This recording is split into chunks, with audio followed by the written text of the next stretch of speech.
Então, pessoal, a gente vai falar de fisioterapia ortopédica e a gente vai começar falando dessa parte onde a gente vai se concentrar na doença dos ossos inicialmente, né? Ossos e articulações, tá? Então, olha só, algumas coisas assim bem características a gente precisa saber para que a gente possa responder questões, né, na hora do concurso, para dar tudo certo lá, na hora que vocês estiverem fazendo a prova. Então, vamos começar falando um pouquinho sobre as principais doenças dos ossos, realmente, que a gente tem, e a diferença entre elas, né? E nesse conceito, a gente vê a osteomalácia, a doença de Paget e a osteoporose. Então, o que vai acontecer aqui, pessoal? Cada uma delas vai ter uma característica e uma causa é, que a provoca, né, uma etiologia, e com isso a gente consegue muitas vezes responder questões se a gente precisar dessas informações. Então, olha só, a osteomalácia, a gente tem uma situação onde a gente tem um acúmulo de matriz não mineralizada, ou seja, de células que ainda não são células ricas em cálcio, né? Ainda não está naquela formação principal do osso. E aí, então, no esqueleto, né, a gente vai ter essa matriz não mineralizada, onde predomina células do tecido conjuntivo sem mineral, e essa situação ela acontece relacionada à deficiência de vitamina D. Então, não produção de vitamina D, que é a substância que ajuda a fixar o cálcio realmente na matriz prévia, né, do osso, para essa matriz se tornar a matriz definitiva. A doença de Paget é uma outra classe de doenças, onde a gente tem como característica a reabsorção aumentada de matriz óssea, e essa reabsorção aumentada vai estar relacionada com a atividade excessiva dos osteoclastos, que são as células que fazem a reabsorção mesmo, com imediata formação de novo tecido ósseo, só que nessa doença a gente não tem uma neoformação correta desse tecido, então isso produz um osso maior em tamanho, menos compacto, menos rígido, né, do que o osso normal, mais vascularizado e mais suscetível a deformidades e fraturas do que o que a gente tem no osso normal. E ela é uma doença, então, que cursa com essa característica. E a osteoporose, que vai ser a diminuição da massa óssea e a deterioração da microarquitetura do tecido ósseo, com consequente aumento da fragilidade e da suscetibilidade à fratura. Na osteoporose, normalmente a gente tem uma relação muito grande com o envelhecimento, especialmente a queda hormonal nas mulheres, quando chega a menopausa, por conta da não produção, né, a diminuição da produção dos hormônios sexuais, especialmente o estrogênio, e aí com essa queda do estrogênio em especial, a gente acaba tendo deficiência nesse processo de neoformação, de renovação óssea. E com isso o osso fica mais frágil, mais suscetível à fratura. A osteoporose também, ela é muito comum, né, de acontecer nos pacientes que têm imobilidade, então que têm paralisia devido a uma lesão, ou que estão na síndrome do imobilismo mesmo. E isso acontece muito por falta, né, nesses casos, por falta de estímulo para a neoformação óssea. Que estímulo é esse? O estímulo é a descarga de peso e a contração muscular. Então, o que ajuda, né, nesse processo de manutenção dos ossos com as características habituais é a contração muscular e é a descarga de peso. E aí, um paciente que está em imobilismo, né, com uma paralisia, por exemplo, ele não vai ter essa atividade frequente e vai tender a desenvolver osteoporose. Bem, falando em tratamento fisioterapêutico, né, para pacientes com osteoporose, então o que a gente tem aí de mais recente que pode ser falado a respeito disso? Então, é interessante, né, em relação ao exercício físico, atividades que envolvam carregamento de peso vai ser essencial para o desenvolvimento e a manutenção do esqueleto. Então, essas atividades aqui, a gente vai, né, relacionar com exercício resistido, né, na forma de terapia, de tratamento. Exercícios de força são benéficos, também aqui exercício resistido. Se mulheres sedentárias aumentam a sua atividade, elas podem evitar perda adicional de osso ou pode aumentar a massa óssea. Então, a prática de atividade física, né, em mulheres que estão, por exemplo, sedentárias, pode agir nesse processo. E um programa ideal inclui atividades que aumentem a força, então exercício resistido, a flexibilidade. Aqui a gente associa muito a flexibilidade aos alongamentos, né, que podem ser feitos nesses exercícios, e atividades de coordenação, tá? Isso também diminui a possibilidade de queda. Então, nesse caso aqui, a gente associa também com o treino proprioceptivo, a reeducação sensório-motor e o treino de equilíbrio. Então, se porventura, né, em alguma prova vier aparecer as atividades que são importantes, por exemplo, né, no paciente com osteoporose, as três categorias de exercício que são mais indicadas são os exercícios resistidos, os alongamentos e o treino de equilíbrio. Isso é o que se tem de perspectiva atualmente, tá? Então, o que que é mais indicado? Um programa regular de caminhada, 50 minutos, 5 vezes por semana. Isso aqui a gente está, né, dentro daquilo que seria ideal. Exercícios que envolvam a sustentação de peso. Então, aqui no caso, envolvam descarga de peso, não necessariamente exercícios de impacto, tá? Mas exercícios em pé, por exemplo, o impacto vai depender se a pessoa já tem osteoporose ou não, porque se a pessoa já tiver osteoporose, aí o impacto não é recomendado por conta do risco de fratura, né? Por conta desse osso frágil. Mas se ela não tem osteoporose, exercícios com impacto são bem-vindos, desde que não tenha outra contraindicação.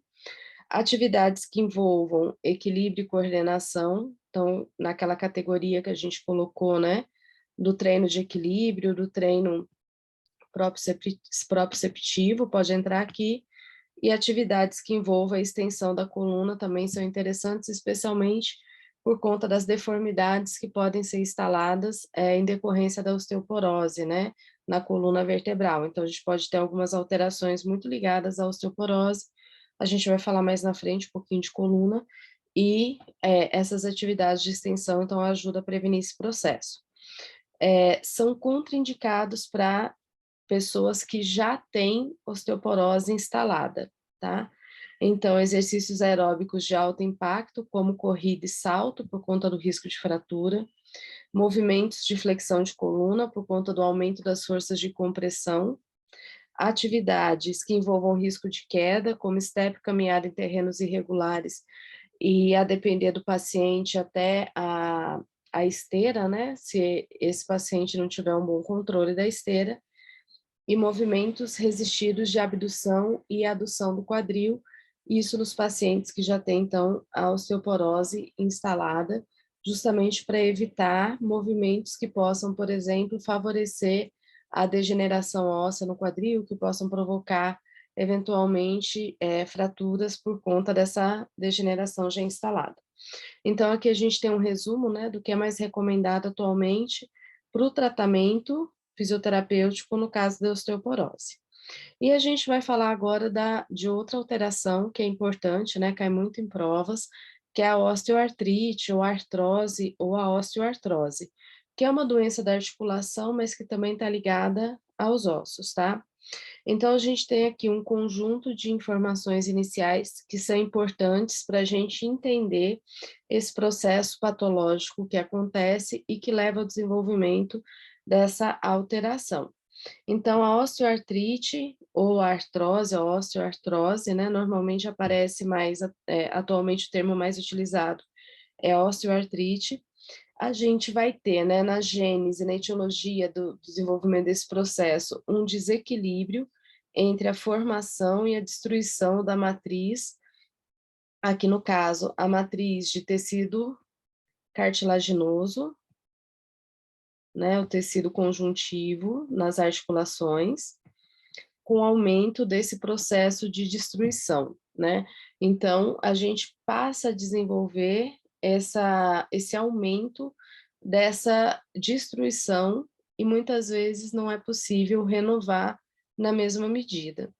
Com isso, a gente vai ter perda de força de tensão para suportar cargas, que leva à transmissão de força maior dessas cargas, né, aos condrócitos e aos ossos subcorticais, e os condrócitos, sob a ação dessas forças, liberam as enzimas proteolíticas. As enzimas proteolíticas, elas tendem a aumentar ainda mais esse processo de destruição. Também, como consequência disso que está acontecendo, o osso subcondral, que é o osso que está embaixo, né, da superfície articular, desenvolve microfraturas, tem o endurecimento e a perda da reversibilidade à compressão. Então, chega um momento, né, que aquele tecido não consegue mais passar por aquele processo de alteração de forma, retorno ao normal, alteração de forma, retorno ao normal. Passa da curva do tecido conjuntivo para conseguir fazer essa adaptação. E alguns produtos resultantes dessa quebra, então tudo evento em cadeia, né? E os proteoglicanos, eles podem estimular a resposta inflamatória que perpetua o ciclo destrutivo. Então, que volta lá para cima, né? E acaba influenciando para que esse processo seja um contínuo. Então, a osteoartrite, ela é uma doença degenerativa. Às vezes a gente acha que ela está ligada à idade, e de certa forma isso é real, né? A gente tem realmente essa ligação com a idade, embora a literatura fale para a gente que a idade não é um evento determinante. Então, não significa que toda pessoa velha vai ter osteoartrite, vai ter osteoartrose. Mas com o envelhecimento, esse processo fica mais fácil? Fica. Outros fatores que influenciam muito nesse processo são deformidades ósseas prévias, então, eventualmente, pessoas que já tenham, por exemplo, joelho valgo, joelho varo, pode ter uma tendência maior a ter esse desgaste articular, né, na região, e também sobrepeso. Então, sobrepeso, obesidade pode favorecer também esse processo de aumento da destruição. E com isso, o que que vai acontecendo, né? Então, essa articulação, ela vai perdendo a forma dela, né, a fisiologia dela, e o espaço, né, intraarticular, ele vai ficando diminuído, vai tendo a degeneração da cápsula articular, consequentemente, a gente vai tendo mais contato dos ossos, né, entre si. Esse osso subcondral, que é o que está embaixo, né, da cartilagem que reveste aqui, que protege, vai também sofrendo esse processo de irritação, de inflamação, e aí, como consequência, a gente tem, né, essa doença se perpetuando, esse diminuição, processo inflamatório, acúmulo de líquido. Então, no joelho, especialmente, tem muita formação, né, de aumento de líquido na região do joelho. Muitas vezes o paciente vai, né, a gente fala que o paciente vai ao médico para tirar líquido do joelho, para fazer a punção e retirar realmente esse excesso de líquido, que se dá pelo processo inflamatório. E é um processo que, a princípio, à medida, quando ele começa, né, ele evolui, e se essa destruição se torna muito grande, muitas vezes vai ser necessária a protetização. A gente vai falar de prótese daqui a pouco. As articulações que mais comumente são atingidas, né, pelo esse processo da osteoartrose são a coxa femoral, o joelho e a coluna vertebral. Então, a coxa femoral ocorre a perda da amplitude de movimento. Então, o primeiro que ocorre é a perda da abdução. Na sequência, né, então a gente vê que é uma linha, é uma linha evolutiva. O paciente pode desenvolver contratura, inflexão, rotação externa e adução, né, já que ele não abduz, então a coxa tende a ficar, né, aduzida. Pode ter claudicação durante a marcha, claudicar é mancar, e com a progressão da doença, acentua-se a perda dos movimentos, especialmente de rotação interna, flexão e abdução. Até que pode chegar no momento que essa perda é tão grande, né, a perda funcional, o limite da amplitude de movimento, a capacidade do paciente andar, a capacidade do paciente fazer as atividades do dia a dia dele, e também a dor passa a ser tão importante que muitas vezes não tem outra solução a não ser fazer realmente a cirurgia de protetização, a artroplastia do quadril. No joelho, a gente tem, né, normalmente o início insidioso e progressivo, lento, com inicialmente dor mecânica, ou seja, a dor acontece durante o movimento e vai tendo também aumento de volume de temperatura local. Com o passar do tempo, é muito comum que o paciente passe a sentir dor espontânea, né? Então, a dor espontânea, mesmo sem realizar o movimento, ele sente dor. E na coluna vertebral, a gente pode ter um processo de degeneração das vértebras. Com isso, as raízes, né, que passam entre os corpos vertebrais acabam sofrendo compressão, então o paciente pode relatar dor irradiada para as extremidades e sintomas como parestesia, diminuição da força, sempre relacionado ao dermátomo, ao miótomo daquela raiz que sofreu compressão, que foi lesionada. Então, normalmente, né, esses 3 grupos articulares são os grupos que mais sofrem com esse processo da osteoartrite. Quando a gente fala de tratamento fisioterapêutico, o que que a gente tem que ter em mente, né? Então, aqui a gente vai falar de maneira geral, independente se for quadril, joelho ou coluna. E aí, se aparecer questões relacionadas a isso na prova, vocês têm que associar, né, essa linha de pensamento, essa linha, né, do desenvolvimento do tratamento fisioterapêutico com o caso clínico que vier a aparecer. Então, de maneira geral, né, a fisioterapia, como vocês sabem, é o tratamento conservador e a gente tem como principais objetivos, né, ou recursos, as medidas analgésicas, então, para melhorar esse quadro álgico do paciente, o fortalecimento muscular é um elemento importante que a gente tem dentro da reabilitação na osteoartrite, os exercícios proprioceptivos, desde que o paciente tolere esses exercícios, né, que ele tenha condições de fazer devido à dor e à limitação articular, porque muitas vezes, quando o estágio, né, da osteoartrite é muito avançada, o paciente não consegue desenvolver uma ADM sem dor. Então, a gente tem que ver qual que é a ADM funcional dele, né, que ele consegue realizar a atividade sem ter um incômodo tão grande assim, tá? Também está na literatura, né, que faz parte aí do conjunto de medidas importantes para esse paciente, a perda de peso, a educação e a correção das posturas, as correções posturais. A educação, o paciente conhecer a doença, entender a limitação, entender que movimento que ele deve fazer, que movimento que ele deve evitar. E só é necessário, né, sempre que a gente pensar nesse caso da osteoartrite, dosar os exercícios isotônicos e os isocinéticos. Isocinético, a gente quase não tem acesso, né, ao aparelho isocinético no Brasil, então não faz muito parte da nossa realidade, mas os isotônicos sim, pois esses exercícios podem aumentar a compressão patelar, por exemplo, no caso do joelho, agravando o quadro do paciente, tá? Então, aqui ligado bem especificamente ao joelho, é uma recomendação que a gente tem na literatura. De maneira geral, pessoal, o que que a gente pretende, né? Quais são os objetivos na fase aguda da doença, né? Quando o paciente está com mais sintomas, sinais de inflamação. Então, melhorar o conforto, diminuindo o quadro inflamatório, proteção do local lesionado, restauração da ADM livre de dor, e isso pode significar aquilo que eu falei antes, né?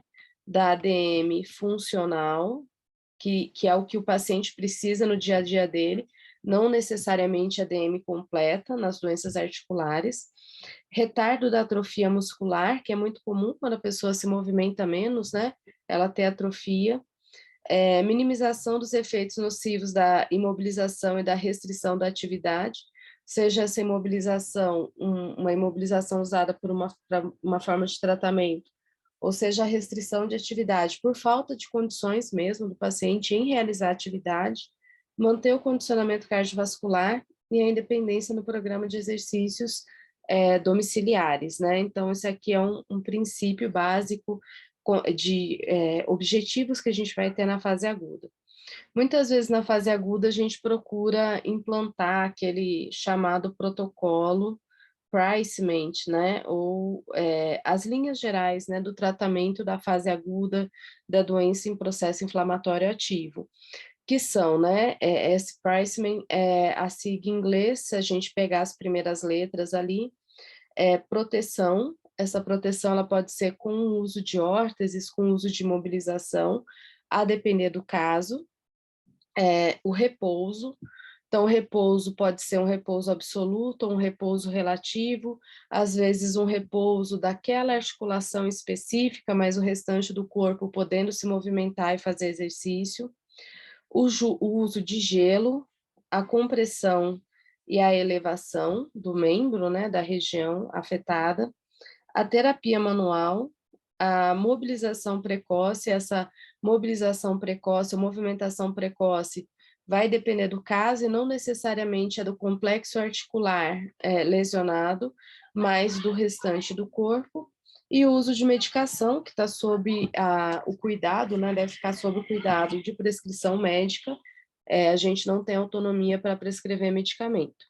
Então, assim, basicamente, a gente atende aquele processo que a gente já comentou em outro momento, que é o processo de respeitar a fase, né? Se o paciente está na fase aguda, que significa que a gente tem um processo inflamatório ativo, que as alterações ligadas ao processo inflamatório estão presentes, tem os sinais flogísticos, a gente tem que trabalhar com essa realidade. E daí por isso que aparece essa sigla, né, ou essa ideia do Priceman. E lembrando, né, por exemplo, o repouso, a proteção, o repouso, o gelo e a compressão muitas vezes está ligado à melhora do edema, à melhora da dor, né, o tratamento por edema e para dor. Então, só para a gente, a terapia manual também, por exemplo, a drenagem linfática pode ser utilizada. Só para a gente ter uma ideia, então, dessa ação na fase aguda, e isso aqui também serve de base para todo o tratamento em ortopedia. Então, apareceu, né, no concurso uma lesão ligado a uma doença ortopédica, um entorse, uma ruptura de ligamento, uma fratura, é esse o recomendado, né, em linhas gerais. Analisem cada caso e a sua especificidade, mas em linhas gerais o recomendado na reabilitação. Critérios de progressão, né? Então, como é que a gente progride a terapia, como é que a gente avança no tratamento? Algumas indicações de que pode avançar, né, no tratamento vão ser a melhora da ADM, a diminuição da dor e a melhora da força muscular. E aí a gente normalmente passa para a fase subaguda. Na fase subaguda, a gente vai incentivar, né, ou a gente vai fazer uso de algumas condutas um pouco mais avançadas em relação à primeira fase. Então, a gente pode já pensar em formas de fortalecimento intermediário, né? Lembrando que normalmente a gente começa com o isométrico, e aí depois, então, a depender, né, da tolerância do paciente, a gente passa para o isotônico, aqui concêntrico e excêntrico. O paciente, né, conseguindo, mantendo adequadamente aqueles critérios de melhora, a gente passa para um fortalecimento dinâmico mais avançado, retorno às atividades, restabelecimento da ADM indolor. Lembra sempre, né, que não necessariamente a ADM completa, mas a ADM funcional, e retardar a atrofia sem exacerbar a dor. Então, né, faz parte aqui dos objetivos que a gente pode pensar para a fase subaguda. Critérios de progressão. Então, como é que a gente entende que a gente pode progredir, né, no trabalho desse paciente? Então, o paciente deve ter ADM funcional indolor, né? Lembra, ADM funcional não é ADM completa, mas uma que ele consiga executar as funções do dia a dia dele sem sentir dor, né? atividades, a maior parte deles sem dor ou desconforto, e o exame físico do paciente satisfatório, no que está ligado realmente, né, aos critérios de ADM, de força, de dor, de edema desse paciente. Então, coisas do dia a dia dele.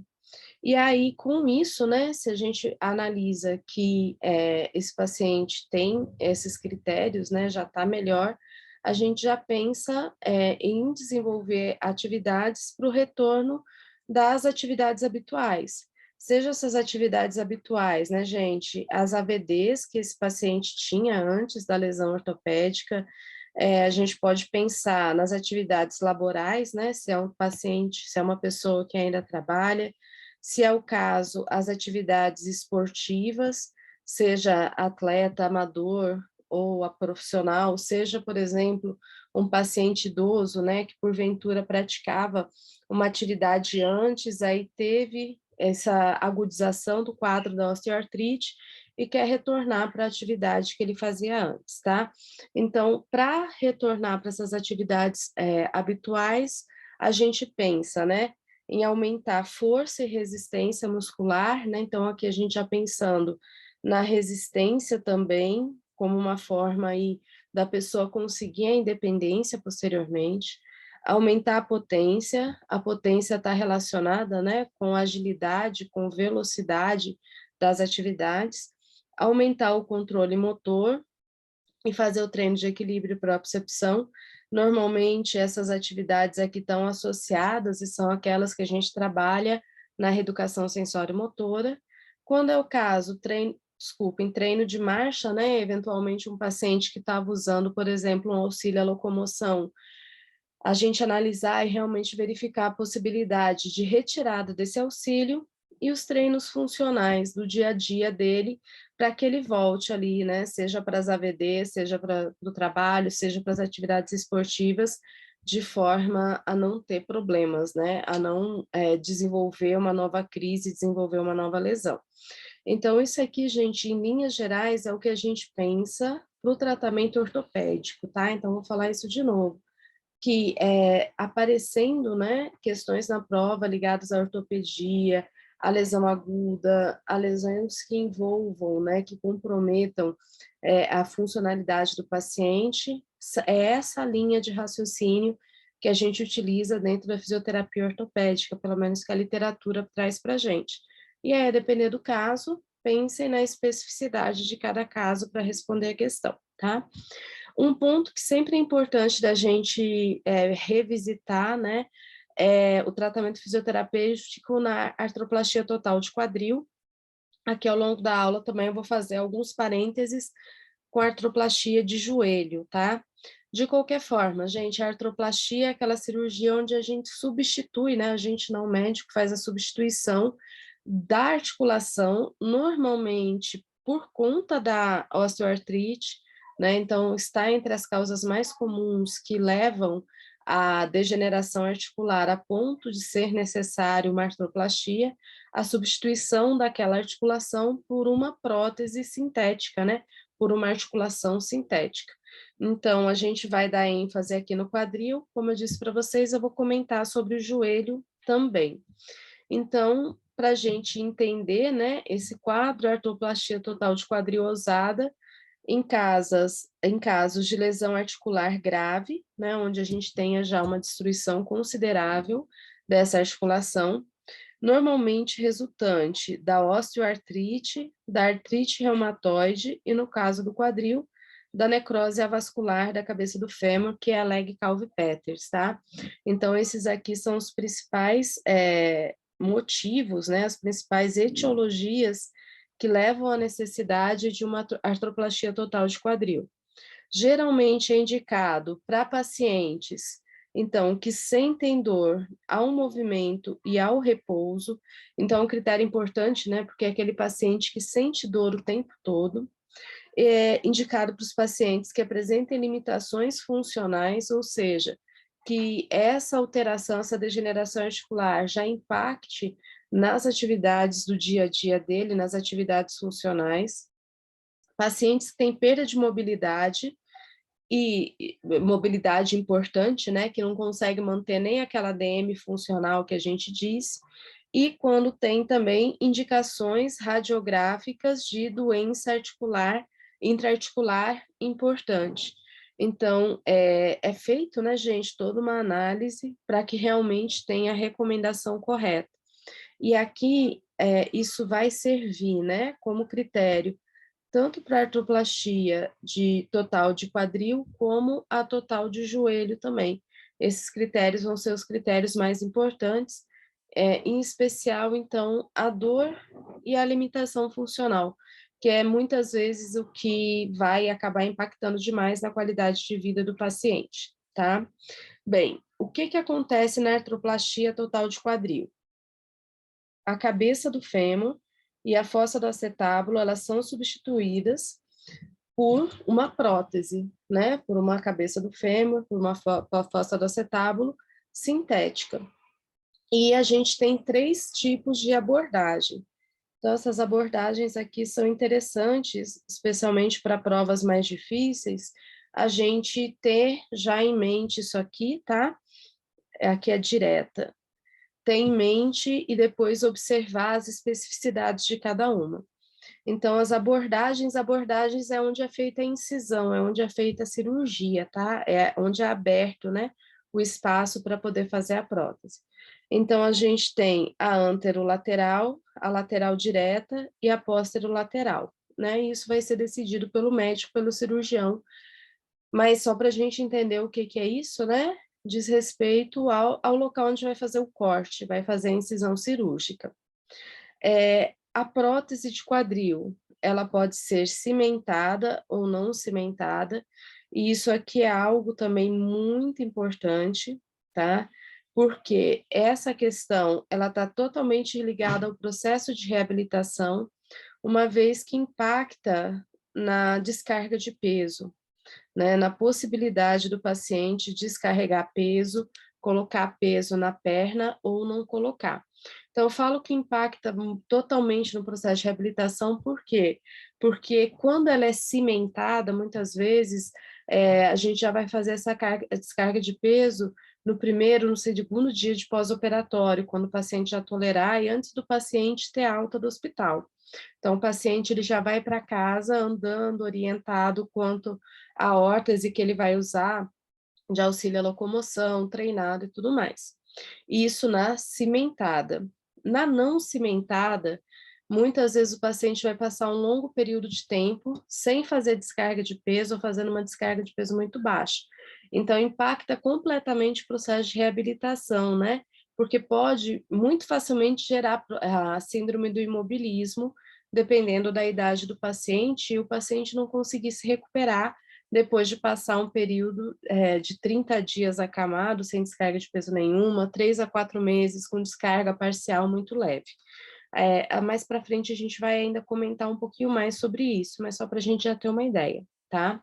Bem, a gente também tem que estar muito atento, né, dentro da nossa realidade profissional, as complicações que esses pacientes podem desenvolver aí após a cirurgia, no pós-operatório. Então, o mais comum que a gente tem é a TVP, a trombose venosa profunda. Pode acontecer ossificação heterotópica, fraturas femorais, deslocamento da prótese e lesões neurovasculares. Sendo que uma das mais temidas pelos médicos, né, são os deslocamentos das próteses. Então, uma das grandes preocupações quando a gente trabalha com esses pacientes no pós-operatório imediato é justamente os cuidados que têm que ser tomados para que não tenha possibilidade de deslocamento da prótese, ou seja, a gente não tem a luxação da prótese, porque aí se tiver a luxação vai ter que reabordar, vai ter que fazer uma nova cirurgia, tá? Bem, então o que que a gente tem, né, como pontos principais em relação à artroplastia total de quadril? Indicado, como a gente já disse, reforçando lesões articulares muito graves, dor ao movimento e repouso, limitação funcional, perda da mobilidade, indicação radiográfica de doença intraarticular grave, tá? As abordagens cirúrgicas, anterolateral, lateral direta e posterolateral. a prótese ela pode ser cimentada ou não cimentada. Então, basicamente, a gente pode relacionar, né, a prótese cimentada num processo onde, nesse momento aqui de firmar a prótese, né, no osso do paciente, no caso, no fêmur do paciente, vai ser colocado realmente um material, um cimento cirúrgico, e isso vai dar um reforço para essa prótese e uma segurança, deixando então esse tipo de cirurgia mais firme, né, com uma firmeza maior, uma possibilidade maior de sustentação de peso, e por isso que a gente pensa nisso aqui para descarga de peso precoce. Então, é um pré-requisito para a gente poder trabalhar, né, na reabilitação, começar a reabilitação desse paciente, realmente saber se foi feita a prótese cimentada ou não, né? Não tem como a gente arriscar começar um tratamento com o paciente sem saber disso. E, por exemplo, né, na prótese não cimentada, a gente vai detalhar, como te disse, mas como eu disse, mas esse osso, né, esse espaço que liga o osso com a prótese não é preenchido, e daí então o que que tem que acontecer? Tem que acontecer o crescimento de osso aqui, tá? E isso leva um tempo, isso leva 3, 4 meses ou até mais tempo. Então, enquanto tiver esse processo, né, de crescimento de osso aí nessa região, muitas vezes o paciente não pode fazer descarga completa de peso, e por isso que a gente tem que ter uma série de cuidados maiores com esse paciente. Bem, esse ponto, né, que a gente falou da abordagem cirúrgica, ela é especialmente relacionada com o que deve ser evitado, né, então com as precauções no pós-operatório, tá? Então, quando fala-se na abordagem posterolateral, deve-se evitar a flexão do quadril, além de 90 graus, deve-se fazer abdução mínima e rotação interna do quadril mínima também, né, evitar a rotação interna. Quando faz a abordagem anterolateral ou lateral direta, deve-se evitar a extensão do quadril, a rotação externa e a adução ao longo da linha média, né? Então, a adução da perna, né? Uma perna encontra com a outra, não passar a linha média. E essas precauções devem ser seguidas no mínimo por 6 semanas. Como eu disse para vocês, uma das maiores preocupações, né, nesse processo de reabilitação vai ser a possibilidade de luxação de prótese. Então, como recomendação básica, né, para qualquer cirurgia de prótese de quadril, a gente tem que respeitar esses cuidados aqui, né, que estão nessa última linha, esse aqui para qualquer tipo. Então, evitar a flexão de quadril maior que 90 graus, rotação externa maior que 20 graus e adução menor que zero, né? Não passando, então, a linha média. Zero é quando chega a linha média. Então, isso tudo para quê?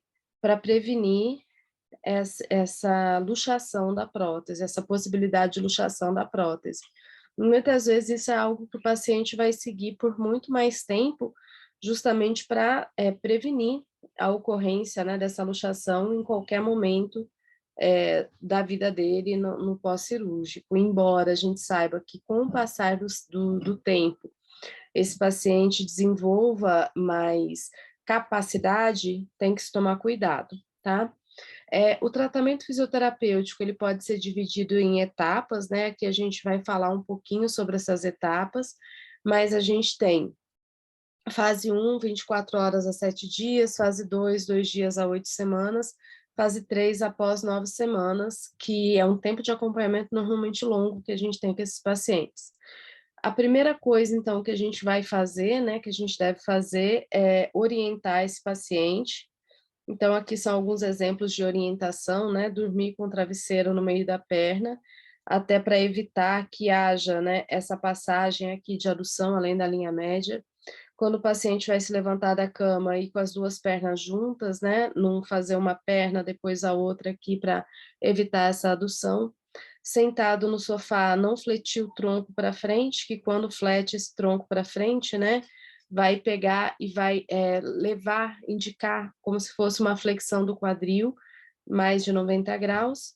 e evitar passos muito longos para evitar fazer aquela extensão muito grande também.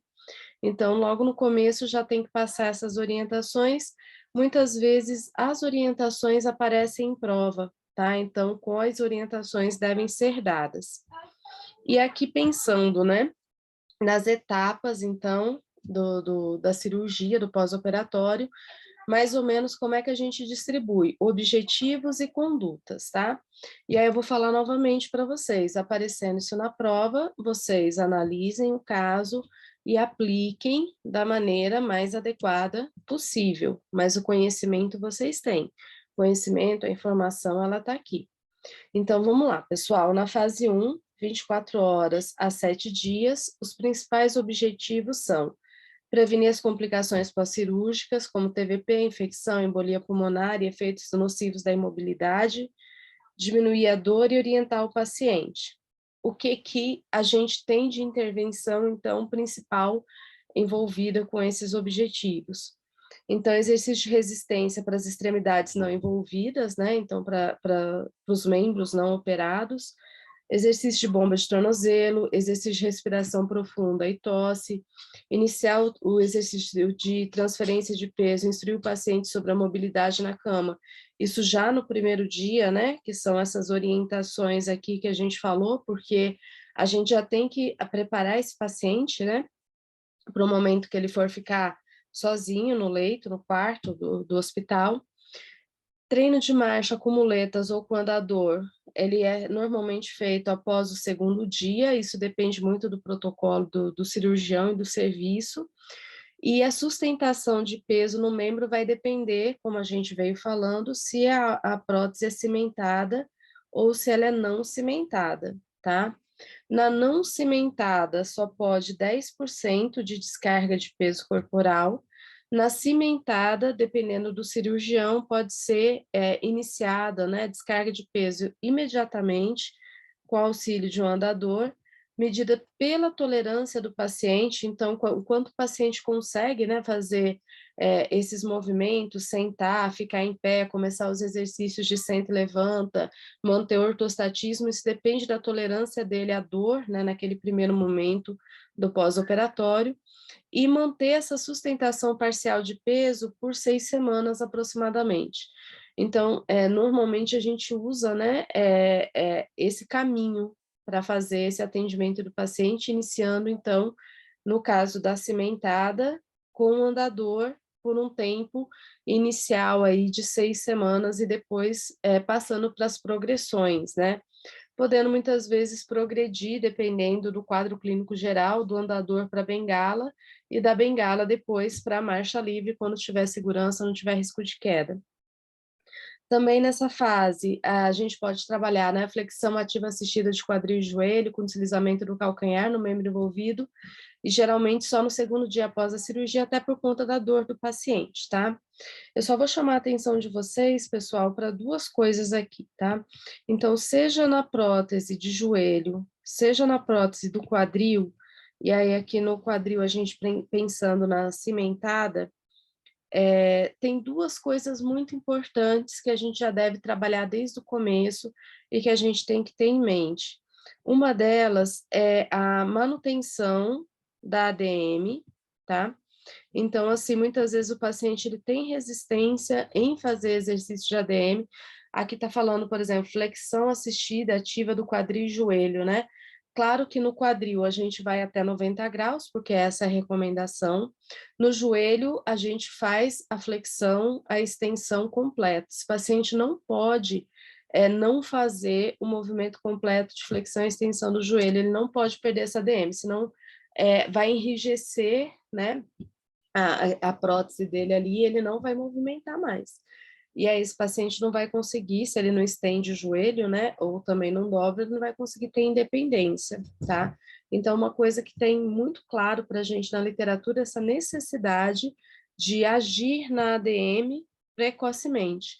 Não tem contraindicação a priori, a menos que apareça, né, alguma coisa diferente, que daí o médico vai falar para a gente, o cirurgião vai recomendar, Se não, gente, é exercício de ADM. O paciente que não tolera muito, especialmente na prótese do joelho, é um corte bem grande, né, na parte anterior do joelho, então quando a gente dobra, força a cicatriz e tal, e o paciente muitas vezes não tolera tanto no começo por conta da dor e do medo que ele tem. Mas a recomendação é que a gente faça, né? No serviço que eu trabalhava, tinha muita cirurgia de prótese, de joelho e de quadril, mas especialmente de joelho, e o paciente já saía do centro cirúrgico com a recomendação da gente já começar a mobilização enquanto ainda ele estivesse sob anestesia. E aí, continuar com esse processo para que não acontecesse desse paciente restringir a ADM de alguma forma, tá? E a outra questão que também, né, a gente pensa, então aqui eu chamo a atenção para a prótese de quadril cimentada, a descarga de peso precoce, tá? Então, de maneira geral, prótese de quadril e de joelho, descarga de peso precoce também. Bem, na sequência, pessoal, a gente pode pensar, né, em exercícios de abdução ativa, isométrica, exercícios de agachamento de arco curto, né, usando a perna envolvida, aí vai depender se pode fazer descarga de peso ou não, séries de exercícios de quadríceps, glúteos, isquiotibiais, atividade de subir e descer a escada a partir do terceiro dia. Então, correndo tudo bem no pós-operatório, o paciente já vai realmente para casa, independente nesses aspectos aqui. Da segunda até a oitava semana, a gente vai progredindo, né? Então, lembra sempre que a gente tem os critérios de progressão que servem para qualquer alteração ortopédica, mas de maneira geral, quais vão ser os objetivos aqui, né? Então, diminuir a dor, estabelecer a ADM do quadril em 70 a 90 graus de flexão, então no quadril lembra, né, que é limitado a 90, obter independência em todas as transferências, melhorar a força muscular da perna envolvida, atingir o padrão de marcha normal do paciente, a utilizar a bengala, por exemplo, quando chegar lá no momento de progredir, né, de mudar de um auxílio à locomoção para outro. E aqui a gente tem exemplos, tá? Exemplos de atividades. Então, exercícios de flexibilidade dentro da restrição de ADM do quadril, especialmente, então, com isquiotibiais, quadríceps, gastrocnêmios, sólio e psoas. Exercício de sustentação e transferência de peso, exercício de sustentação sem sustentação de peso, né? Então, cadeia cinética aberta, deitado, sentado. Exercícios de equilíbrio, treino de marcha, dependendo de como está essa progressão, e terapia manual também, quando for o caso. Então, aqui já, né, num tempo de 2 semanas a 8 semanas. Então, 8 semanas são 2 meses, né, gente? E na fase 3, após 9 semanas, que daí seria já no terceiro mês, e para frente, né, aí vai depender do paciente, como ele vai progredir, estabelecer a ADM do quadril em 90 graus, se ainda não conseguiu, atingir a independência na locomoção, sem disfunção na marcha, melhora no equilíbrio na propriocepção e independência funcional. Então, esse paciente tem independência ali para ele seguir a vida dele.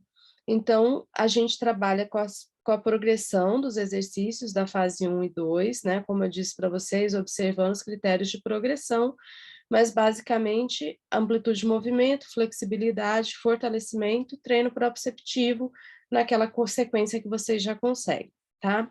A gente chama atenção para descarga de peso, tá? Então, pontos importantes, né, que aparece muito nas provas.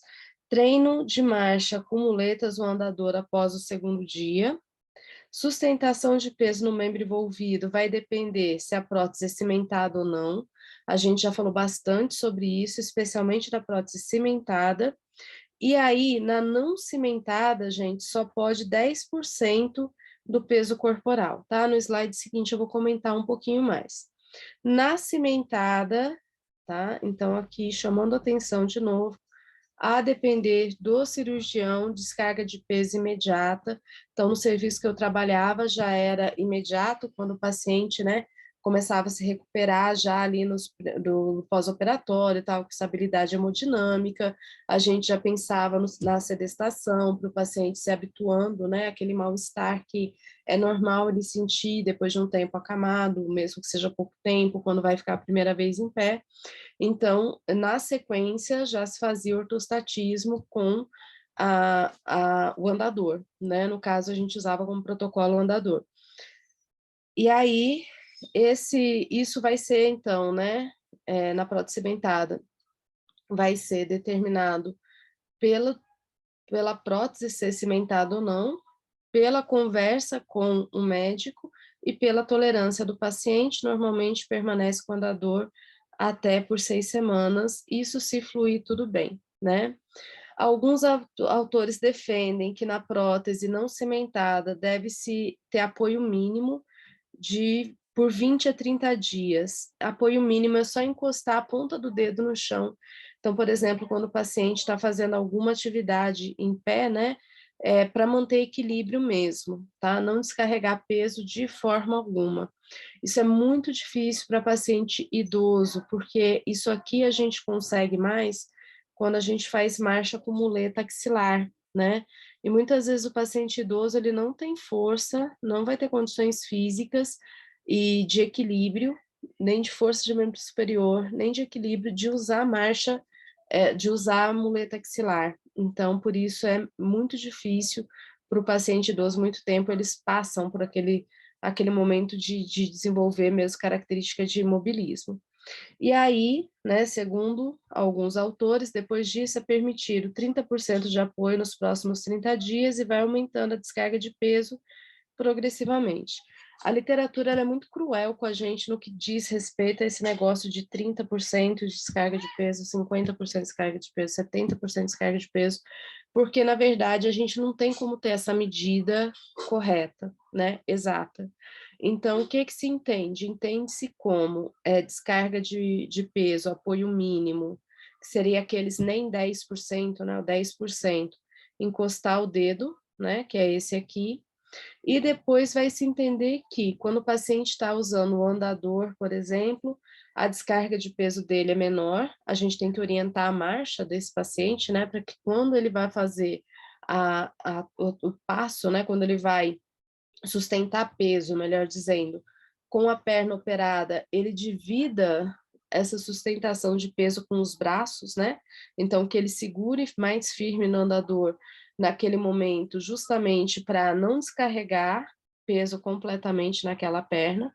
Então, essa é uma recomendação que a gente normalmente faz. Também, né, normalmente, nessas etapas de menor descarga de peso, o paciente não dá passo, ele dá meio passo, ele vai uma perna, e daí leva o pé até encontrar essa nova perna, essa perna que foi antes. Então, ele dá mais um passo, né? Então, se a gente pegasse um quadradinho aqui, então, ele vai esse aqui até aqui, e daí depois ele vai esse aqui até aqui também. Ele não vai até lá na frente, tá? Como a gente faz normalmente, que vai alternando as pernas. E, à medida que o tempo passar, a gente vai, né, orientando o paciente que ele pode descarregar mais peso, aumentar o tamanho do passo, ou a gente muda do andador para a muleta canadense, como eu disse, axilar para idoso é muito difícil, e depois da canadense a gente progride para a bengala. Então, o que que a gente entende? Que à medida que você vai diminuindo o tamanho da órtese, né, o apoio dela, vai aumentando a descarga de peso. Então, é uma das formas de determinar essa questão. Mas a literatura em si, ela é muito frágil no que diz respeito quanto que seria realmente 50, o quanto seria 70, o quanto seria 30, e então relaciona-se muito com essa questão da órtese de auxílio locomoção utilizada.